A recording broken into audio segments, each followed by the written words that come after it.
حکومت سندھ نے district central کے ترقیاتی کاموں کے لیے 15 ارب روپے کی خطی رقم جاری کر دی۔ منصوبوں کی تفصیلات میں ضلع وسطی کے روڈ، برج، انڈر پاسز، پلے گراؤنڈ، گجر نالہ، اورنگی نالہ اور دیگر نالوں کی صفائی سمیت برساتی پانی کو اسٹور کرنے کے لیے نارتھ ناظم آباد پل کے قریب 1 ارب روپے کی لاگت سے واٹر ریزرور ڈیم کی تعمیر شامل کی گئی ہے۔ مزید رقم جن منصوبوں کے لیے رکھی گئی ہے ان کی تفصیلات میں تیموریہ، غالب، نصیر آباد، جناح اور دیگر لائبریریوں کی بحالی کے علاوہ گرین لائن اور BRT سسٹم کی ضلع وسطی سے پاسنگز شامل ہیں۔ ڈسٹرکٹ سینٹر میں کئی سالوں سے بغیر ڈاکٹر کے بند ڈسپنسریز میں ڈاکٹرز کی تعیناتی اور ڈسپنسریز کی دوبارہ بحالی بھی منصوبوں میں شامل کی گئی ہے۔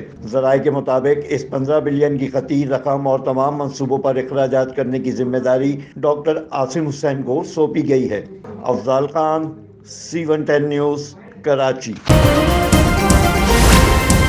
C110 نیوز، خبر کی اصل خبر۔